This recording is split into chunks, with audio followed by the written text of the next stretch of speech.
UPI के बढ़ते चलन और दुनिया भर में इसकी मजबूत होती साख के बीच यूपीआई से होने वाले साइबर फ्रॉड के मामले भी लगातार सामने आ रहे हैं, बढ़ रहे हैं। सरकार ने संसद में जानकारी दी है कि बीते 3 साल से हर बार इस तरह के केसेस की संख्या में इजाफा हुआ है। अब सरकार ने इस धोखाधड़ी को रोकने के लिए नई योजना तैयार की है।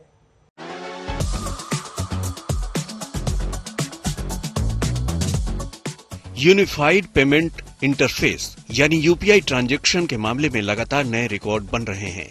भारत में सफलता के झंडे गाड़ने के बाद अब यूपीआई को G20 देशों समेत दुनिया भर में अपनाने पर विचार चल रहा है। भारत और सिंगापुर के बीच तो इसके जरिए लेन देन भी शुरू हो चुका है, लेकिन इस डिजिटल युग में ये तकनीक जितनी सुविधाएं और सहूलियतें लेकर आती है, कुछ उसी तरह से चंद समस्याएं भी साथ लेकर आती है। वित्त मंत्रालय ने संसद में जानकारी दी है कि 2022-23 में देश में यूपीआई ट्रांजैक्शन के 95,000 से ज्यादा फ्रॉड के मामले दर्ज किए गए हैं। 2021-22 में यह आंकड़ा 84,000 और 2020-21 में 77,000 था। National payments corporation of India यानी NPCI के आंकड़ों के मुताबिक पिछले साल अकेले 125 करोड़ रुपए से ज्यादा का यूपीआई ट्रांजैक्शन पूरा किया गया था, जो बीते 3 साल में सबसे ज्यादा है। वित्त मंत्रालय ने कहा है कि भारतीय डिजिटल पेमेंट सिस्टम को ग्लोबल स्वीकृति भी मिली हुई है। सिंगापुर के अलावा UAE, मॉरिशस, नेपाल और भूटान जैसे देशों ने भी यूपीआई को अपनाया है। जानकारों के मुताबिक ग्राहकों को जागरूक बनाने के साथ ही सावधानी और सतर्कता के साथ यूपीआई का इस्तेमाल करने से इससे जुड़ी धोखाधड़ी पर रोक लगाई जा सकती है।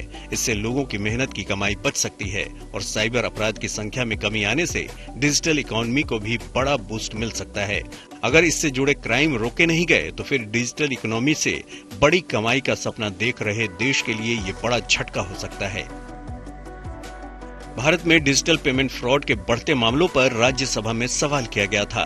वित्त राज्य मंत्री डॉक्टर भागवत कराड़ ने संसद को बताया था कि यूपीआई एप्लीकेशन एक अनजान लाभार्थी को पेमेंट शुरू करने वाले यूजर की इन ऐप जानकारी मुहैया कराते हैं।